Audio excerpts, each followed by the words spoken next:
Buenas tardes a la República Dominicana. La bienvenida a Puntos y Enfoques. En el aire, el programa que tiene el compromiso de llevarles a ustedes la actualidad informativa en perspectiva y ejercer periodismo con responsabilidad. Vivimos el miércoles 13 de enero, y es el momento de saludar, dar las buenas tardes a nuestros estelares coanfitriones, iniciando por el sociólogo y director del periódico La Información, Emmanuel Castillo Sánchez. Buenas tardes, Emmanuel. Buenas tardes, Carlos. Buenas tardes, Radamés. El saludo inmediato entonces para Radamés García González, economista, catedrático universitario, analista político y asesor triunfador.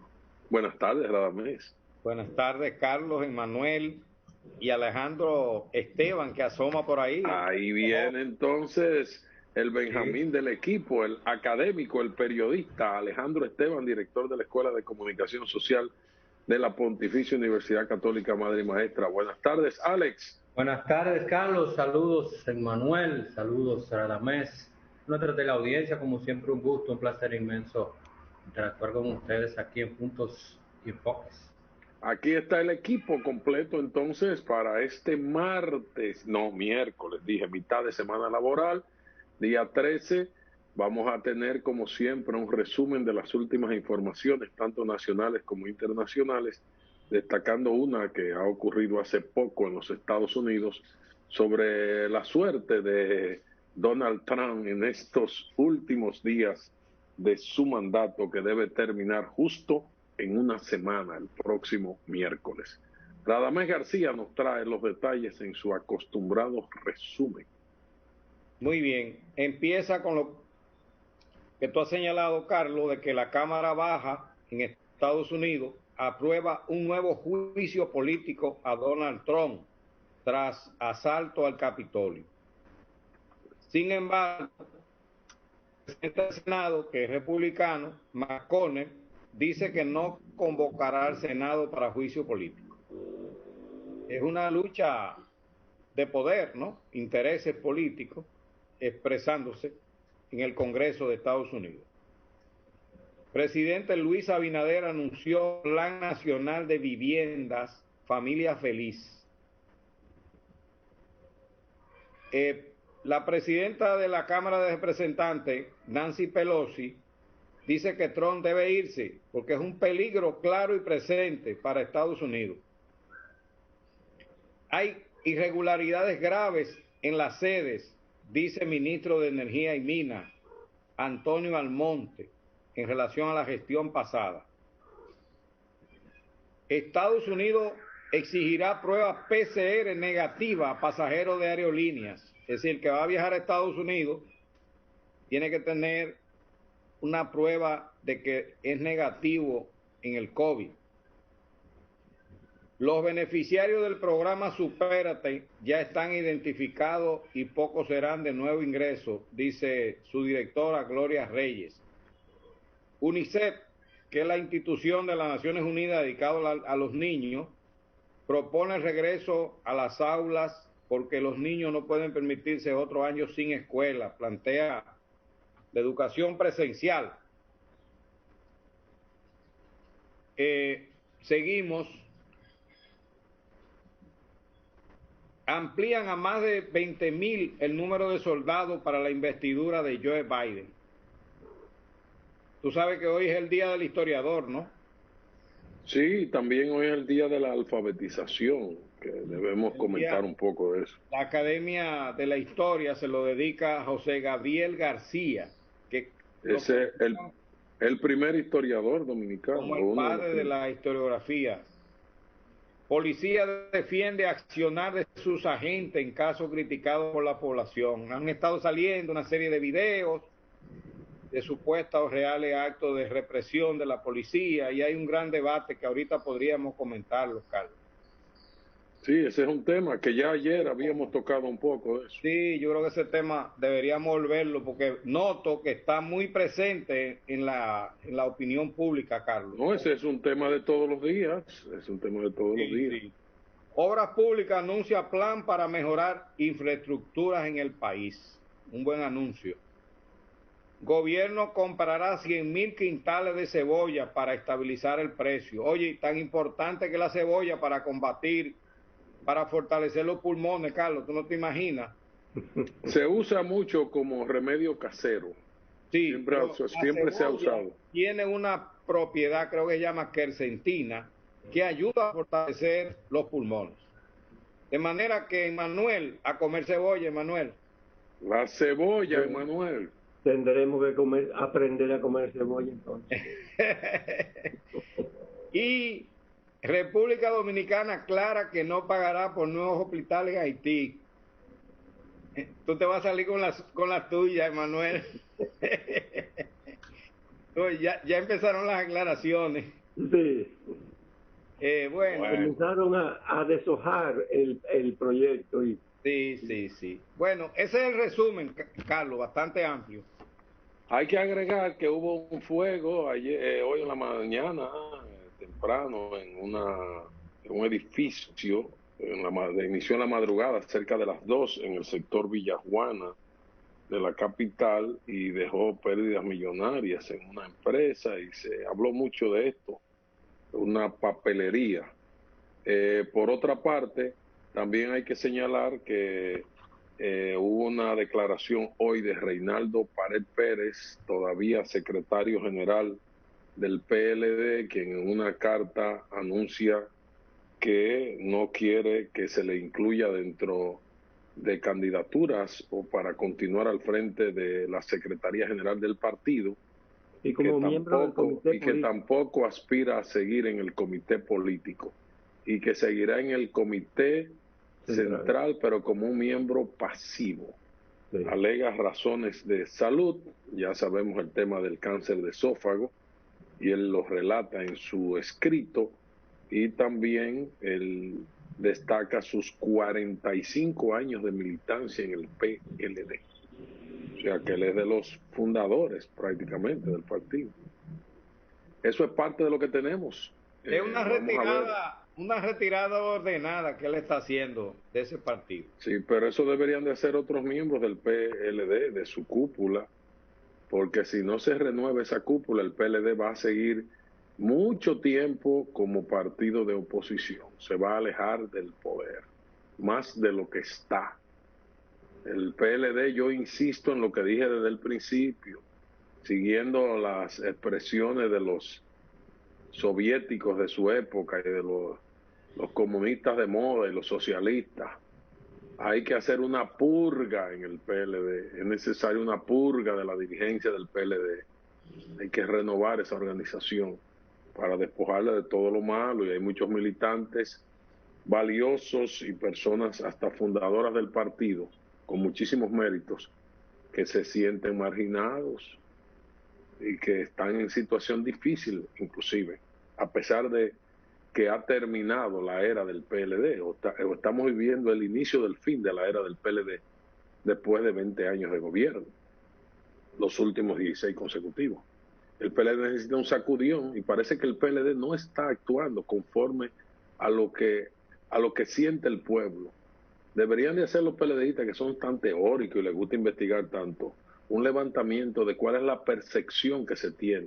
Una encuesta de ese, ellos que vivían mencionando tanto y maquillando encuestas y cosas, que hagan un estudio de percepción política para ubicar un diagnóstico. Yo no sé qué nos diría el sociólogo Manuel Castillo como un primer elemento, instrumento para saber qué hacer en el futuro. Ellos están involucrados en su congreso ahí, con muchos aspavientos y muchas modernidades, y muchas teorías y cuestiones que usted las oye muy bonitas. Por ejemplo, ¿qué por ciento de este país estará dándole seguimiento a ese congreso en medio de la pandemia, en medio de la crisis política y moral de ese partido, Emanuel?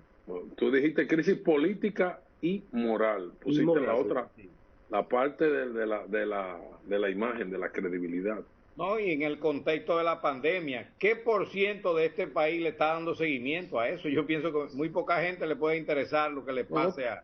Tú le preguntas a la gente partidaria en este momento. Te van a responder como dice el populacho, Kemi.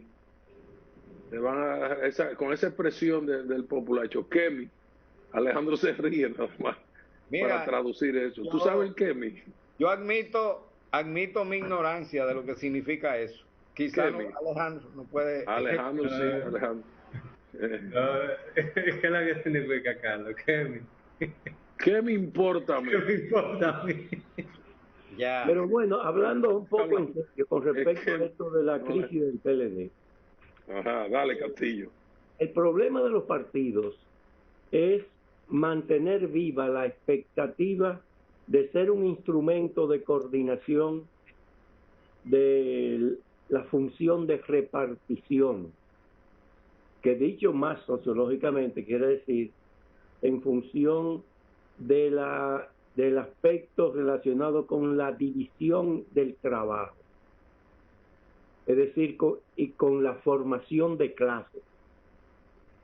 Los partidos que mantienen esa expectativa... pero tú te vas a la teoría marxista. Tienen la...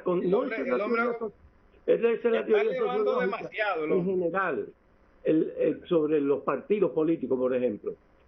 Naturalmente hay una corriente marxista que es muy fuerte en sociología, que señala aspectos específicos en esa vinculación partido y sociedad y economía. Pero los que mantienen esa expectativa de ser un instrumento conectado con esas realidades tienen la condición fundamental para sobrevivir. Naturalmente el PLD actuó desde el poder como el instrumento de formación de la nueva clase gobernante y dominante del país. Y eso todavía en gran medida lo conserva. El problema del PLD es un aspecto moral que lo debilita, lo incapacita, lo hace ilegítimo frente a la sociedad en general. Porque a pesar de todo, a pesar de todas las corrupciones que la gente habitualmente acepta en la práctica diaria, hay una definición ética en contra, que rechaza la conducta corrupta de la clase política. Ese es el gran problema, pero ellos tienen la posibilidad de salvar eso, primero porque disponen de la ideología neoliberal, de la cual fueron instrumentos muy efectivos y cónsono con esos principios de esa ideología. Fueron los instaladores de la doctrina neoliberal en el país a partir del 96. Y eso lo puede reencontrar con esa función de instrumento de formación de la clase dominante. Naturalmente, el revivir o actualizar esa función ideológica neoliberal también implica una especie de necesaria renovación de su liderazgo, porque muchos de los dirigentes del PLD están señalados como culpables de actos graves de corrupción, y eso les va a pesar mucho y tienen que liberarse de eso. Balaguer eso lo hizo magistralmente cuando se puso la sotana de cura, cuando se alió con el Partido Social Cristiano, que era un partido minoritario, pero un partido que tenía una fuerte ideología, la ideología demócrata cristiana. Le puso un sello y además lo ubicó en el contexto internacional de moda. Dentro de una de dos corrientes, socialdemócratas y socialcristianos. Ahora, el problema del PLD es cuál de las dos versiones, la de Danilo, que es PLD, y la de Leonel, que es PLD, cuál de esas dos versiones estaría en mejor condición para hacer ese reavivamiento del Partido de la Liberación Dominicana. Pero esos son los desafíos que tienen por delante. Yo creo, Radamés, que Castillo ha hecho un retrato perfecto. Ya no hay necesidad de mandar a hacer la encuesta, que se ahorren el dinero de la encuesta. Pero ya le hiciste el diagnóstico, eso es Vox Populi, eso es el sentir de la generalidad. Ahora hay que ver cómo lo ven ellos desde dentro. No, ellos lo tienen que ver a sí mismos también. Y los intereses, porque ahí hay un grupo de intereses, hay choque de intereses, Claro, sobre todo las posiciones económicas. Y hay un grupo que todavía está en el ejercicio del poder y que tiene influencia, porque la era del PLD, yo insisto, el 16 de agosto comienza el inicio del fin, pero tenemos PLDismo por mucho tiempo todavía. El dominio de las estructuras, como tú lo dices, se mantiene. Pero mira lo de la Cámara de Cuentos. ¿Cómo fue un amarre para y la misma Suprema vestir Corte de impunidad? Claro. Yo insisto en que aquí hay que caminar por las destituciones desde el punto de vista institucional. O sea, por el librito. Aquí tiene que destituirse a la Cámara de Cuentos mediante juicio político. El Ministerio Público podrá seguir su investigación. Bien. Pero la Cámara de Diputados debe actuar como acusadora y el Senado de la República como juez y someter a juicio político. No de que invitarlo, de que para que vayan a dar declaraciones. No, eso es puro allante y movimiento. No. Es someterlo a juicio político por la única acusación posible de acuerdo a la norma constitucional. Faltas graves en el ejercicio de sus funciones. Eso es. ¿Y qué han cometido esos funcionarios? Faltas graves en el ejercicio de sus funciones. Bueno, al hacer auditorías irregulares. Sí, todo ese tipo de cosas, y sencillamente llevarlos a juicio. ¿Y qué? Destituirlo. ¿Qué implica la destitución? No es una pena, no es una sanción de naturaleza penal, es una sanción política, pero la inhabilitaría a todos los miembros, así destituidos, para cualquier función pública, por el término de 10 años. Sobre todo, Carlos, le abre espacio a una nueva composición de ese organismo. Pero ¿qué es lo más importante? Sí. Eso estaría a cargo del Senado y la Cámara de Diputados, y que el Ministerio Público continúe su investigación y que los encaucen entonces por prevaricación, por coalición de funcionarios, por todo ese tipo por alteración de documentos, que son delitos. Ya eso sería un encauzamiento penal en los tribunales normales, porque ya no tendría ni siquiera privilegio de jurisdicción, iría a un tribunal de primera instancia, en todo caso a la Fiscalía del Distrito Nacional. Tendría que ser derivado eso por la PEPCA. Eso tendría que ser así, de manera institucional. Y en cuanto a la Corte Suprema, que yo insisto en que estamos ante una crisis del Poder Judicial en estos momentos, de la que no se ha querido hablar claramente, lo que hay que es descabezar ese presidente político puesto ahí por razones políticas. ¿Quién tiene que descabezarlo? El Consejo Nacional de la Magistratura. Este es el momento ideal, Castillo. Desde el punto de vista político. ¿Y cuál sería el procedimiento para descabezarlo? Sencillísimo. Sencillísimo. Oye, el control disciplinario de los miembros de las Cortes, altas Cortes, lo tiene el Consejo Nacional de la Magistratura. El Consejo Nacional de la Magistratura es que los evalúa su desempeño, los confirma, los ratifica, los remueve, los suspende, los sanciona, los premia, lo que sea. Entonces, ¿qué sería esto? Someter al presidente de la Corte Suprema, al Consejo Nacional de la Magistratura, a una evaluación de su desempeño. Y a partir de ahí, por mal desempeño, desvincularlo. Sencillo, y tiene la mayoría absoluta ahí el presidente Luis Abinader. Así de sencillo. Él es parte del presidente de la Corte Suprema del Consejo Nacional de la Magistratura, y obviamente, y según los reglamentos, tendría que apartarse. O sea, él no puede ser juez de su propia causa. Sí, pues jamás. Quedarían 7 para votar, inclusive. No habría empate. Bueno, es mejor, más fácil. Nada más, no lo ponga. No, yo lo estoy poniendo muy fácil. Tú estás planteando una fórmula fácil. Sí, facilísima. Ahora, no, ese es el mecanismo legal. Ahora, la aplicación, lo que implica en términos políticos, sociales, ya claro, eso tiene otras complicaciones.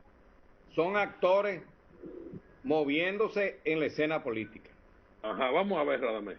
Trata de justificarme que no. Y al final, la correlación de fuerza. No, la correlación de fuerza es fundamental. El PLD formuló e ensayó toda una forma de dominación, que aquí lo hemos hablado muchísimas veces, no voy a repetirlo. Oye, vamos a hacer una cosa, por razones de tiempo, Radamés, escúchame que te interrumpa. me interesa mucho y a la audiencia, ¿cuál sería tu criterio sobre eso para que continuemos el debate, que es interesante? A partir de lo que yo he planteado. Vamos a hacer la pausa y al regresar tú vas a desarrollar con más tiempo la vertiente política de lo que yo he planteado institucionalmente, de manera correcta, en lo jurídico, en lo constitucional, en lo institucional. Sencillamente, están dadas las circunstancias. Ahora, la parte política, vamos a dejar que tú la analices después de la pausa. Puntos y enfoques, periodismo con responsabilidad.